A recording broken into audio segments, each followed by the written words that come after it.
अस्सलामुअलैकुम and good evening my dear brother and sisters. मैं उम्मीद करता हूं कि आप सब लोग खैरियत से होंगे। अच्छा दोस्तों, मैं आप मेरी बात सुने ज़रा तवज्जो से। अगर आप जर्मन लैंग्वेज सीखना चाहते हैं और B1 पास करना चाहते हैं, ठीक है, बल्कि मैं तो आपसे कहूंगा कि आपको आगे B1 के बाद B2 C1 C2 भी करना चाहिए नॉर्मली, अगर आपके पास टाइम है तो। लेकिन B1 तो पास करना ही करना है ना, क्या ख्याल है? तो आज मैं आपको क्यों ना एक शॉर्ट सा सिलेबस बता दूं, ठीक है। देखें आप, जब मैं आपके सामने रखूंगा यहाँ पे जो फोक सोक शुल्ले है ना, वो आपको पता है क्या क्या चीजें करवाते हैं, और पूरा 8-9 महीने जो है वो आपके लगा देते हैं, और फिर भी बंदे को समझ ही नहीं आती। जो लोग जब स्कूल में जाते हैं वो कहते हैं जी हमें इतना टाइम हो गया स्कूल में जाते हुए, हमें समझ नहीं आ रही किसी चीज की, हम क्या करें। ठीक है, असल में मेरी बात सुने, मैं आपको बताता हूँ। वो जो कोर्स आपको करवाते हैं ना 8 महीने में, 9 महीने में, या 1 साल भी सम टाइम लगा देते हैं, वो सिर्फ क्या है मैं आपको बताता हूं, सुनिए। वो आपका सिलेबस है नॉमिनेटिव, सुनिएगा, है नॉमिनेटिव है, ओके। उसके बाद आपका आ जाता है अक्यूजेटिव, ठीक है जी। उसके बाद आ जाता है डाटिव, ओके। और उसके बाद आ जाता है गेनिटिव, ठीक है जी। ये 4 जर्मन केसेस हैं। ये 4 जर्मन केसेस के अंदर सारी चीजें मौजूद हैं, कोई भी चीज इससे बाहर नहीं है, ओके। मेरी बात वजह से सुन लेना है। अगर यही घुमा फिरा के यही चारों चीज इसी के अंदर ही घुमाते रहते हैं आपको, इसके अलावा कोई और चीज है ही नहीं है, ठीक है। जो मेन सिलेबस है, जो आपकी हॉप्ट ग्रामर है ना my dear brother and sister, वो ये 4 जर्मन केसेस हैं। समझ, अगर आपको ये 4 जर्मन केसेस आपको आ गए तो और ये बहुत आसान है माय डियर ब्रदर सिस्टर्स, ठीक है। कुछ लोग कहते हैं कि जी बड़े मुश्किल हैं, ओके, तो क्या करें, किस तरह करें। हमने आपको आज का इसको मैं मजीद इसके ऊपर बात करने से पहले मैं आपको बता दूं, ये चारों जर्मन केसेस आपको हमारे इसी यूट्यूब के चैनल के ऊपर, ठीक है, जिसके ऊपर ये अभी आप हमें वॉच कर रहे हैं, इसी यूट्यूब चैनल के ऊपर प्ले लिस्ट में चले जाएं आप। प्ले लिस्ट में 100 डेज के नाम से है, 100 डेज के नाम से एक पूरा प्रोग्राम पड़ा हुआ है, 100 डेज के नाम से। उसमें हमने ये चारों जर्मन केसेस करवा दिए, चारों जर्मन केसेस करवा दिए हैं। समझा रही बात आपको, ओके। तो इसलिए आप वहां के, जैसे उसको हमने कहा था कि हम 100 दिनों में मुकम्मल करेंगे, 100 डेज में मुकम्मल करेंगे, लेकिन विद द ग्रेस ऑफ अल्लाह हमने इनको जनाब अली 80+ यानी कि 90 लेसन के करीब करीब हमने इसको मुकम्मल कर लिया है। नॉमिनेटिव, अक्यूजेटिव, डाटिव और गेनिटिव, ये चारों केसेस हमने करवा दिए। और इस 100 डेज के प्रोग्राम की जो लिस्ट है ना, उसको इसमें जाके ये तमाम लेसन आपको एक तरतीब के साथ, एक सीक्वेंस के साथ मिलते रहेंगे। समझा रही मेरी बात आपको? तो आज वेरी शॉर्टली मैं आपके सामने मैं दोबारा बताता हूं कि नॉमिनेटिव, अक्यूजेटिव, डाटिव होता क्या है, ओके। अच्छा, सबसे पहली बात आपको ये जो बात पता होनी चाहिए कि जो लैंग्वेज है, खास तौर पे अगर हम बात करें उर्दू की और जर्मन लैंग्वेज में बहुत सिमिलैरिटीज आपको मिलेंगी, ठीक है। भाषाएं जो होती हैं, आप आप किसी भी भाषा को एक से दूसरी में ट्रांसलेशन कर लेते हैं ना, मेरी बात इस बात से एग्री करते हैं कि नहीं करते? जब आप को किसी जुमले का तर्जमा देखना हो, या तो आप क्या करते हैं, ट्रांसलेशन निकाल लेते हैं, उसको लिखते हैं, वो उसको उसकी भाषा में चेंज कर देते हैं। इसका मतलब भाषाएं तो फिर सेम हुई ना, क्या ख्याल है? इसका मतलब ये हुआ कि जो भाषाएं हैं, जो जुबानें हैं, वो तो फिर सेम हुई, क्या ख्याल है? ट्रांसलेशन कर लें और फिर उसको आप कर लें उसी, ठीक है। अब हमें सबसे पहले देखें, अब हम जो नॉमिनेटिव जर्मन लैंग्वेज में पढ़ेंगे वही उर्दू में होगा, अक्यूजेटिव जो उर्दू में पढ़ेंगे वही जर्मन में होगा, इसी तरह डाटिव और गेनिटिव भी इसी तरह ही है।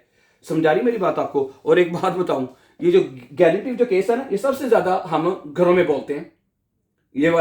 ये जो गेनिटिव केस है, जो 4th वन है, ये सबसे ज्यादा हम घरों में अपनी बातचीत के दौरान बोलते हैं। मसला अपने कहना हो कि गाड़ी की चाबी है दराज में पड़ी है, बच्चों की किताबें हैं बिस्तर पर पड़ी हुई हैं, तुम्हारी गाड़ी का रंग क्या है, मतलब इस तरह के जुमले हैं आपके गेनिटिव में हैं। तो सही है, इसलिए आपको मैं ये प्रेफर करूंगा कि ये, ठीक है। इसके अंदर फिर इन 4 जर्मन केसेस के अंदर आपके जो जुमले बनाने आते हैं, जो सबसे जरूरी है, सेंटेंस मेकिंग इसके अंदर कवर हो जाती है। इनके अंदर जब आप ये नॉमिनेटिव या अक्यूजेटिव 4 जर्मन केसेस सीख रहे होते हैं, इनके अंदर तमाम के अंदर जो है वो जुमले बनाने का जो कॉन्सेप्ट है, तरीका, वो भी सारा इसके अंदर ही आ जाता है। प्रेजेंट टेंस में जुमले बनाना, परफेक्ट में, फ्यूचर में, मोडाल वर्बन में, वो सारे इसके अंदर ही आ जाते हैं। क्या ख्याल है? ओके। और फिर उसके बाद हाँ नेबनजार्ट्स आ जाते हैं, वो भी हम करवा चुके हुए हैं। नेबनजार्ट्स भी मैंने बताया इन्हीं 4 केसेस के अंदर आ जाते हैं। जब आप जुमले बना रहे होते हैं, क्या ख्याल है, तो उसमें जब आप जो क्या नाम है, कनेक्टोरन जो होते हैं, जो जुमलों को आपस में जोड़ते हैं, वो भी इसके अंदर ही आ जाते हैं। वो भी हमने सिखा दिए हुए, जितने भी नेबर्स आपको चाहिए थे वो हम सारे करवा चुके हुए हैं। ओके, फिर उसके बाद प्रेपोजिशन। मैंने कहा ना ये 100 लेसन के करीब करीब सबक हैं, 100 करीब लेसन है, तो 100 लेसन एक दिन में मुकम्मल तो नहीं हुए ना, क्या ख्याल है? एक दिन में मुकम्मल हुए हैं, ठीक है। इसलिए आप 1 बाय 1 वाच करें। पहले आपको 20 लेसन जो हैं इसी 100 डेज में, पहले 20 लेसन कम अज कम आपको हमने नॉमिनेटिव के ऊपर लगाए हैं कि नॉमिनेटिव होता क्या है। अगर आप कहते हैं तो मैं वेरी शॉर्टली आपको, क्योंकि कंप्लीट जो कोर्स है वो तो आपको 100 डेज के में मिल जाएगा, समझा रही बात आपको, लेकिन अभी मैं आपको शॉर्टली तारफ करवा देता हूं। नॉमिनेटिव होता क्या है, सुने। नॉमिनेटिव होता है जैसे कि अगर आप इस लफ्ज के ऊपर, नॉमन क्या होता है? नॉमन का मतलब होता है चीजें। नॉमिनेटिव से नॉमन का मतलब होता है चीजें। जितनी भी चीजें पड़ी हैं, ये गाड़ी, किताब, कॉपी, पेंसिल, टिकट, टाफल, व्हाइट बोर्ड, ये coat, shirt, everything is noun. ये सारी चीजें नाउन है जो आपको नजर आ रही हैं, ठीक है। तो नॉमिनेटिव में हम सिर्फ नाउन्स के बारे में पढ़ते हैं और उसके बारे में आर्टिकल्स कैसे लगाते हैं, एडजेक्टिव कैसे लगाते हैं, वो उसके तफसील से। जैसे मैं एग्जांपल देता हूं आपको कि ये एक नोइंग गाड़ी है, ये एक न्यू कार है। तो क्या जुमला बनेगा? दस इज आई नोइस आउटो है। क्या जुमला बनेगा जी आपका? दस इज आइन नोइस आउटो, आइन नोइस आउटो, ये एक नई गाड़ी है। अब ये जो जुमला है, अब ये जुमला नॉमिनेटिव है, क्योंकि इस पूरे जुमले में देखिए, बड़ी बात वजह से सुनिए, ये जो जुमला मैंने आपके सामने रखा है, इस जुमले में सिर्फ आपका नाउन है, सिर्फ नाउन। वो जुमला जिसमें आप सिर्फ नाउन्स के बारे में बात करते हैं नाउन्स के बारे में बताते हैं, वो नॉमिनेटिव होता है। जैसे ये मेरा मोबाइल है, ये तुम्हारा मोबाइल है, दस इज डाइन हैंडी, ये हमारा मोबाइल है। अच्छा, मैं एक उस्ताद हूं, इश बिन आइन लेगा। तुम एक सेल्समैन हो, दु बिस आइन फिर खोएफा। वो तुम एक डॉक्टर हो, दु बिस आइन आर्स्ट बाय स्पिन है। मैं एक ड्राइवर हूं, इश बिन आइन फारा। मैं एक बाप हूं, इश बिन आइन फाटर। मैं एक माँ हूं, इश बिन आइन मुठो।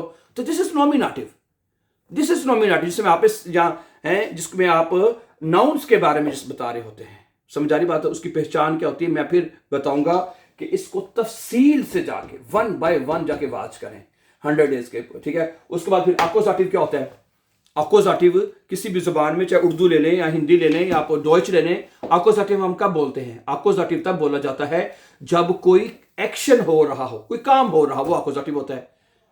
मसलन में है कि मैं एक खत लिख रहा हूं, अब यहां पर लिखने का काम हो रहा है। मैं एक केक खा रहा हूं, मैं एक सेब खा रहा हूं, मैं एक ब्रोड खा रहा हूं। अच्छा, मैं चाय पी रहा हूं, जिसमें अकोजाटिव में क्या होता है? अकोजाटिव में आपका होता है सब्जेक्ट, ठीक है जी। फिर क्या आता है? वर्ब, और फिर क्या आता है? ऑब्जेक्ट। ये अकोजाटिव होता है, subject verb object is called accusative. यही होता है ना अकोजाटिव, ठीक है। ओके, बाइस्पिल एक एग्जांपल कहते तो मैं लिख देता हूं, इश एस, जैसे आप कह सकते हैं इश एस आइनन एप्पल है। इश एस आइनन एप्पल का मतलब मैं एक सेब खा रहा हूं। Subject verb object, this is called accusative, this is called accusative. समझा रही बात आपको? तो कहने का मकसद ये है, तो अकोजाटिव यही है। अब यानी कोई अकोजाटिव का जब भी आप जुमला बनाएंगे ना, अकोजाटिव का जब भी जुमला बनाएंगे, कोई भी जुमला उसमें आपको एक्शन होता हुआ नजर आएगा। जैसे माखन वर्ब है, इश्माखे मायने हाउस ऑफ गाबे, इश्माखे मायने हाउस ऑफ गाबे। उसके बाद है इश ट्रिंके थे बाइस्पिल, इश फर्स्ट है डिश, आई अंडरस्टैंड यू, इश फिर मिस से डिश। तो फिर हमें अकोजाटिव जब फिर कि हमें वर्ब हमें याद होने चाहिए कि ताकि हम अकोजाटिव के ज़्यादा से ज़्यादा जुमले बोल सकें। अगर आपको अकोजाटिव के वर्ब नहीं आते तो आप जर्मन ज़ुबान नहीं बोल सकते। और दूसरी बात मैं यहाँ पे ये कह दूँ कि हमारी उर्दू जर्मन लैंग्वेज में सबसे ज़्यादा जो है वो अकोजाटिव यूज़ होता है, वो स्पीकिंग में भी, बाकी भी यूज़ होते हैं लेकिन अकोजाटिव ज़्यादा यूज़ होता है। तो ठीक है, वस का निशून वगैरह वगैरह वगैरह, ठीक है। तो ये वर्ब आपको याद होने चाहिए। अकोजाटिव की पहचान क्या है, ठीक है। अकोजाटिव के बाद फिर आ जाता है आपका डाटिव। अब डाटिव क्या होता है? डाटिव पता है आपको? जैसे कि डाटिव होता है सिंपल लफ्जों में इनडायरेक्ट ऑब्जेक्ट, इनडायरेक्ट ऑब्जेक्ट होता है। जैसे कि जुमला है, मैं आप कहते हैं तो मैं लिख देता हूं, जैसे कि इस गे पे अभी तो शायद इस शॉर्ट सी वीडियो में आपको सारा कॉन्सेप्ट मुश्किल लग रहा हो या आपको लग रहा हो कि नहीं समझ आ रही, लेकिन अब वैसे तो आज ये मुख्तसर सा लेसन आपके सामने रखने का मकसद ये है कि आपको ये 4 जर्मन केसेस किसी तरह से समझ आ जाए। इनको फॉलो, इनको सीखना आप शुरू कर दें, जहां मर्जी से सीखें, जहां मर्जी से आपका दिल करता है सीखें, लेकिन इनको बगैर सीखें, इसके बगैर आप B1 नहीं पास कर सकते। मैं बताता हूँ, देखिए मुझे यहाँ पे पढ़ाते हुए कई साल हो गए हैं और मेरा अल्लाह का शुक्र यहाँ पे तजर्बा इतना है कि लोग हमें बताते हैं यहाँ के जी हमने B1 का पेपर दिया। जारी बात है, कोशिश करते हैं अपने तौर पे और करनी भी चाहिए, ठीक है। लेकिन मैं ये चाहता हूँ जब आप कोशिश कर ही रहे हैं तो आप क्यों नहीं अपनी मुकम्मल तैयारी के साथ जाते हैं? पैसे ज़ाया करने का शौक है आपको। मुझे कई स्टूडेंट बताया जी हमने 3 दफ़ा 4 दफ़ा 5 दफ़ा पेपर दिए, 6 दफ़ा भी मुझे लोगों ने बताया तो फेल हो जाते जाके। तो भाई फ़ायदा क्या है, मुझे समझ से बताएं पैसे ज़ाया करने का।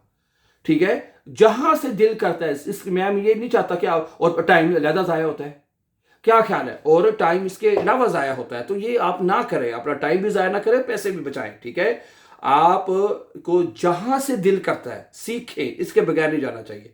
ठीक है, आपको हमारे साथ तो ये सहूलत है ना, हम आपको बड़ी आसानी से उर्दू में सिखा देते हैं, हिंदी में सिखा देते हैं, सिंपली चीज़ों को डिफाइन कर देते हैं। क्या ख्याल है, ताकि आपको हर चीज़ का जो कॉन्सेप्ट है वो क्लियर हो जाए किसी ना किसी तरह से।